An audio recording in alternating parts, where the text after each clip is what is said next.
Hey guys, welcome back to my channel. Guess what? We have 1,000 subscribers. Woohoo! In this video, I'm going to show you how to make 3 different types of collars. I got this pattern from a pattern making textbook. It's called Modelissimo. So I hope you enjoy.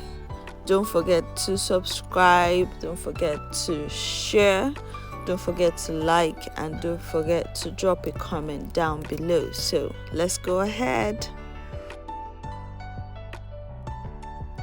Depending on the type of collar you're trying to make, the first thing you do is just trace out your basic body. So that's what I'm doing here, tracing out my basic bodies, front and back.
Once you're done with that, we can begin. The first collar is the Mandarin collar. Your first step is to measure your neckline, front and back. So you're measuring your front neckline and you're measuring your back neckline, and you're just recording it down. Once you're done with that, add both measurements together. Next, you get a sheet of pattern paper, and then you draw a horizontal line from the bottom of the paper. So you can draw it about 2 inches away from the edge of the paper, and then you draw a vertical line just intersecting the horizontal line. You can also do about 2 inches also away from the edge of the paper. From the point of intersection, mark the measured neckline and square it up. Just do it as I do in the video. Now, the bottom left, you can call it A, and then the other end, you can call it B. So the end A is your center back, and the point B is your center front line. From A, mark 7 centimeters upwards, not constant, call it A1. And also from B, mark the same thing and call it B1, and then connect A1 to B1.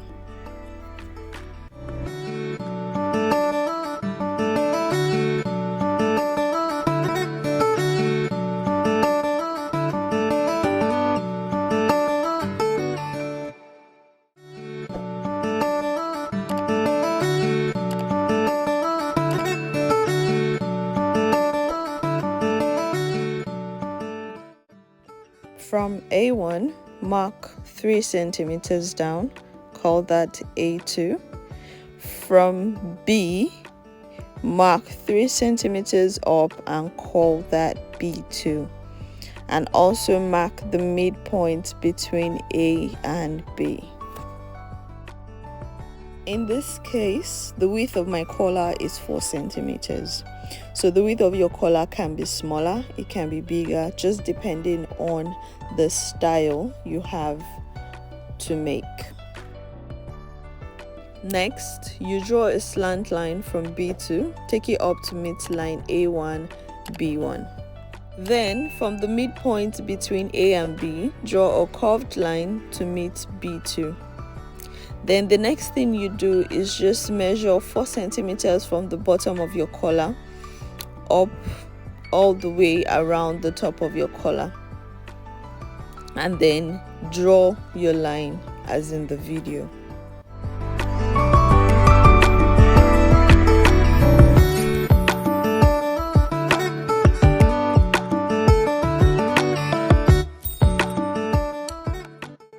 There you have it, your Mandarin collar. So the point at A is your center back, and then this side of B is your center front. You can also make the collar smaller at the top depending on how tight or how free you want it to be. This is what the collar looks like on the dress form. So remember, I talked about making it smaller depending on how you want it to be. So that's what you do. You can just, at the center front, tighten it a bit. I added an extra inch seam allowance for like the zip, or if I want to put something on it. So this is just how it looks like. Next is the Peter Pan collar. So with your Peter Pan collar, you're going to need your basic bodice. So the first thing is, if you have a shoulder dart, close your shoulder dart and transfer it somewhere.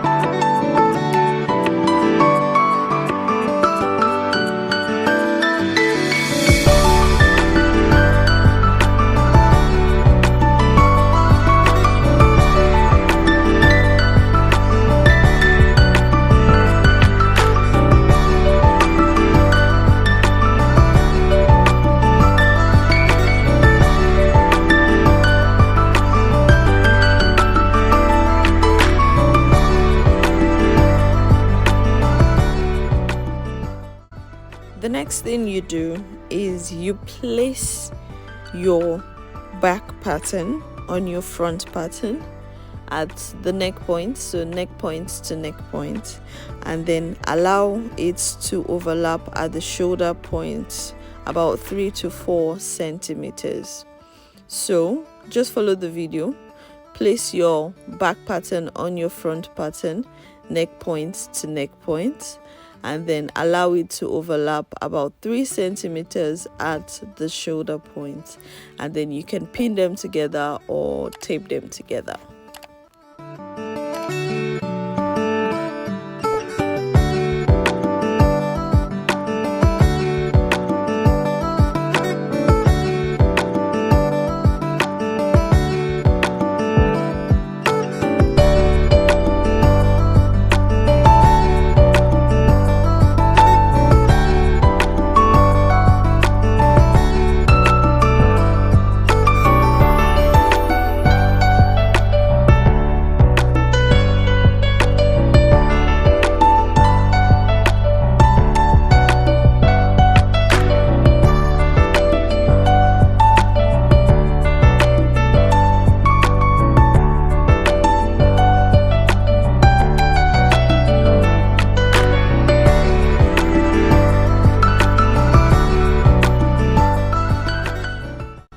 Once you have done that, measure.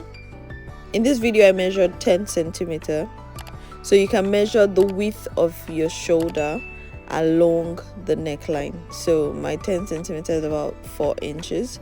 So depending on the style again, so you measure the width of your collar just along the neckline, and then you connect your points.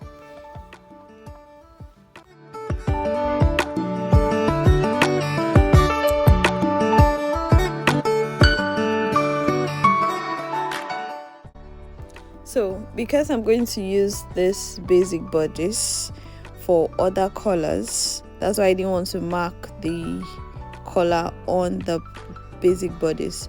So I just got a sheet of pattern paper and then placed it over and drew my collar on it. But if you're making yours, you can draw your Peter Pan collar on the neckline and then trace it. Place your pattern paper at the bottom and then use a tracing wheel and trace your collar depending on whatever you want to do. So all I'm just doing is just copying out the neckline, the center front line, the center back line, and then drawing my collar.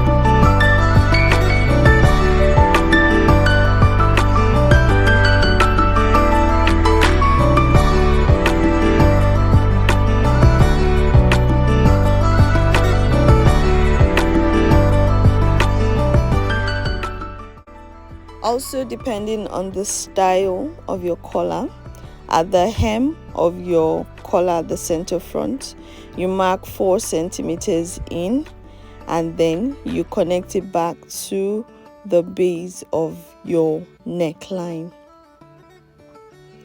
And then you can leave it to have like a sharp end, or you can curve it.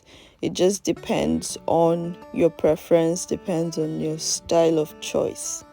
And there you have it. Your Peter Pan collar is ready for you to sew.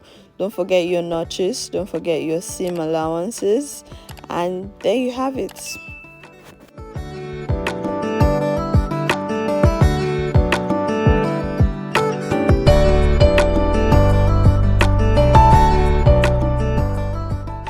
This is what your Peter Pan collar looks like on the dress form.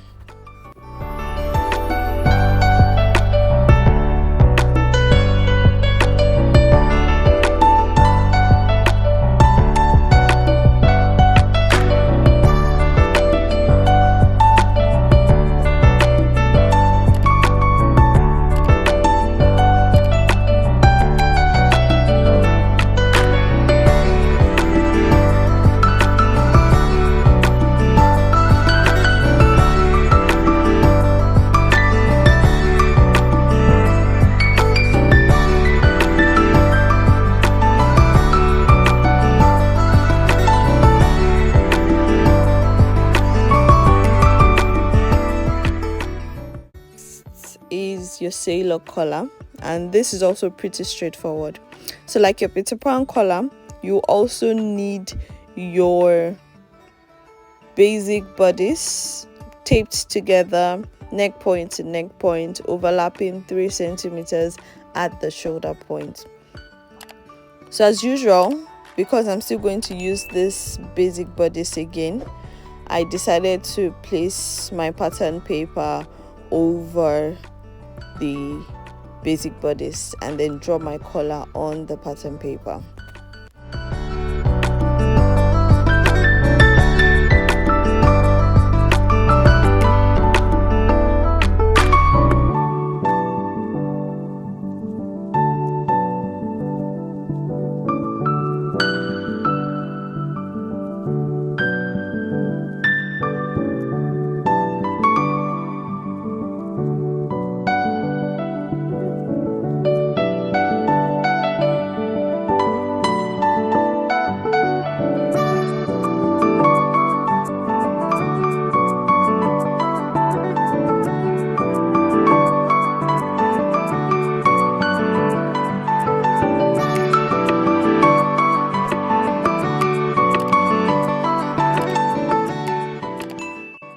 Once that is done, what I'm doing next is labeling my pattern.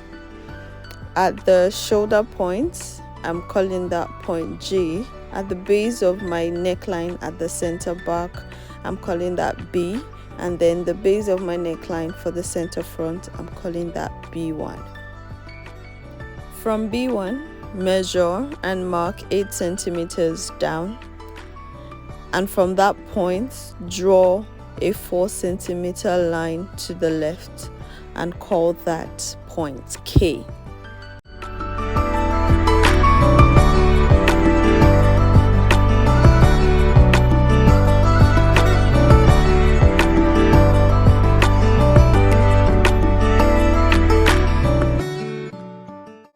Also, from B1, mark 15 centimeters down, call that point B3. Then connect G, that is your shoulder point, to point K and to point B3 with a curved ruler.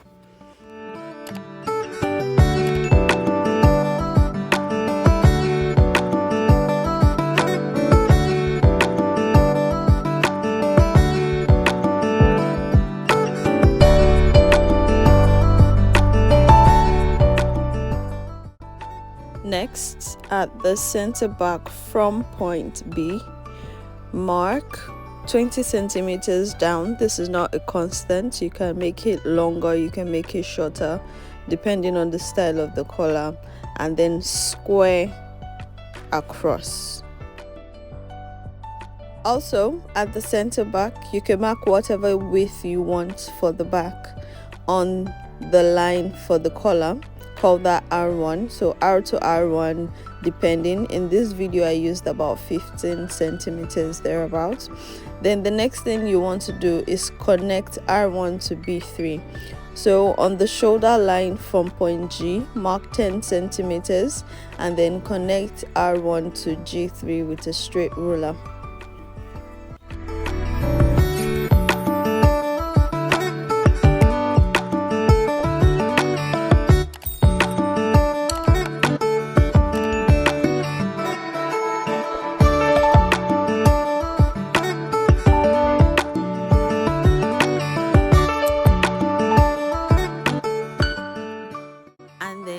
You're done with your sailor collar. Don't forget your seam allowances. Don't forget your notches also.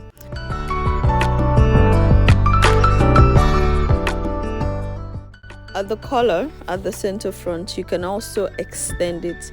So you see that some sailor collars are tied in the front, so it just depends on the style again. You can cut your center back on fold. In this video I cut separate pieces for my sailor collar, and then this is how it looks like.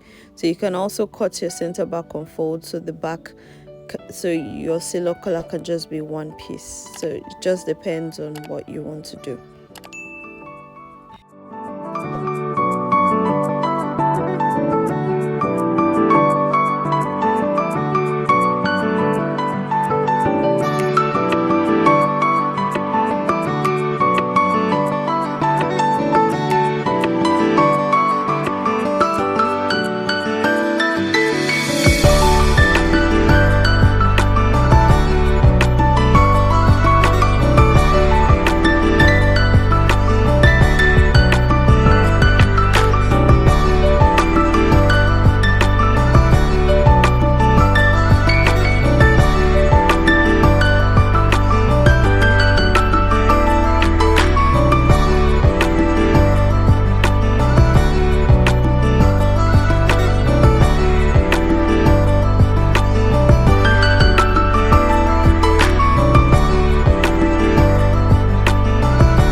Next, you have the Jabo collar. It's a decorative ruffle collar around the neckline.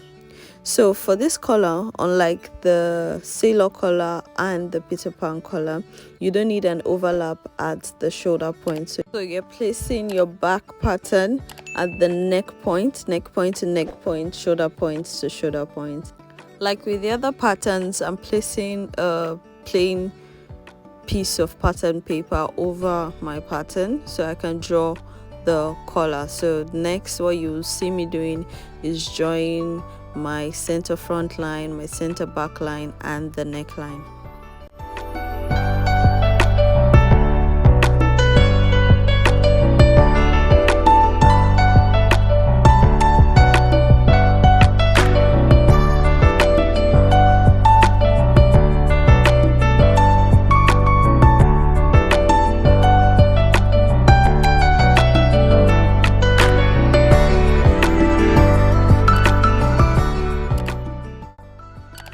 the waistline, you mark 16 centimeters up at the center front, or you mark the depth of your neckline depending on the style of the collar. Once again, call that point P. Next, from the shoulder point, which we called point G, mark 1.5 centimeters inwards, that's to the left, and call that G1. Next, from G, draw a perpendicular line upwards, and that line should be the length of your back neckline plus 0.5 centimeters, and call that R. From R, draw a horizontal line to the right and call that R1. So the length of that line, R to R1, should be 4 centimeters. From R1, draw the width of your collar. So as usual, depending on the style, it could be 10 centimeters, it could be more, it could be less.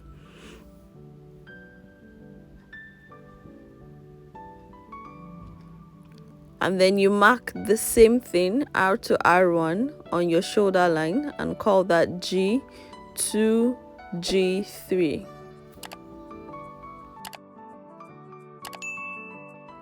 Next, connect with a curve R2 to G3 and connect it all the way down to P at the center front.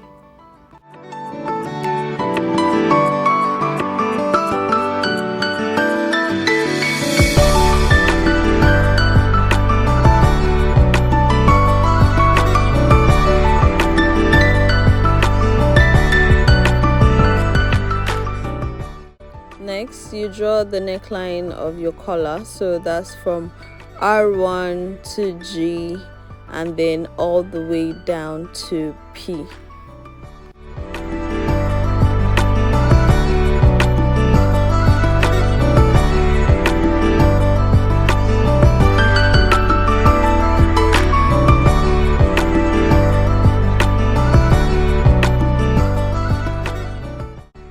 Next, at the hem of the collar, that is on line R2 to P, you mark 4 centimeters down along the hem of the collar.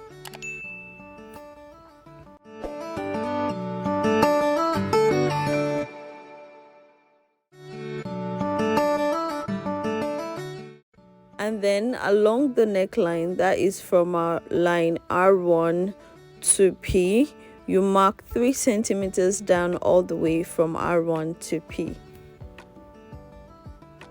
And then once you're done marking, the next thing you do is you connect the points together.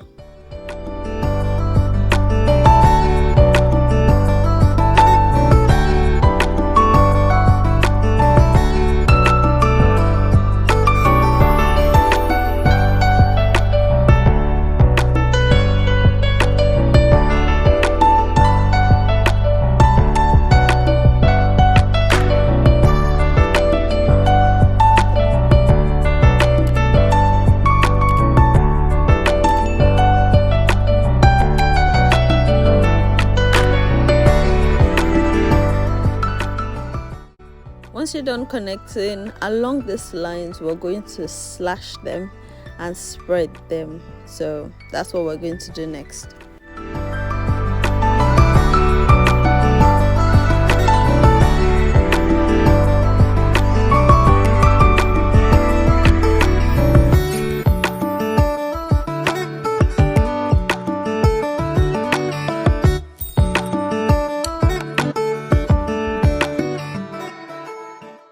Now the next thing you do is along lines 1 to 5, you're going to slash and then spread 5 centimeters at the hemline at the bottom and then 3 centimeters at the top.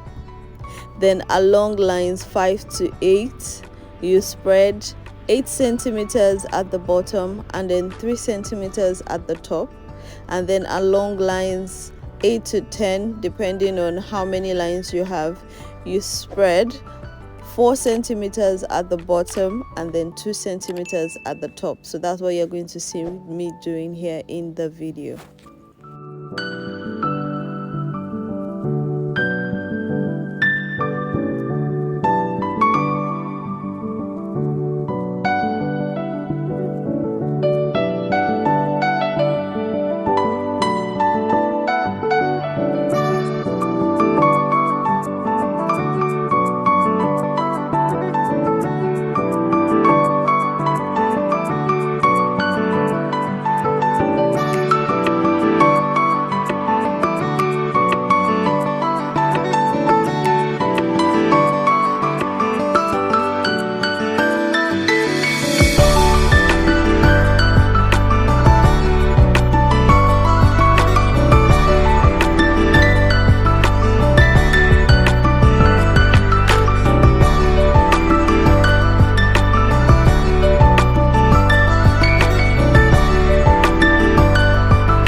once you're done with that, the next thing you just do is trim out, put your seam allowances, mark your notches, and then that's all.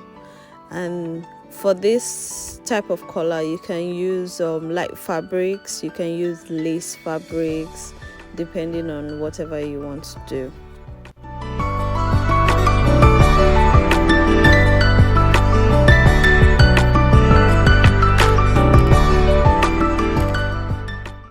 So this is what the collar looks like. The neckline is gathered, and then the hem, because of the slashes and the spreads, you have it looking so nice and fluffy. And that is all with the video. Thank you for watching. You can try out this pattern and then let me know how it goes. Thank you so much. Don't forget to like, to comment, to subscribe. Don't forget to share with your friends, your students, and just let me know how it's going. Thank you. Bye.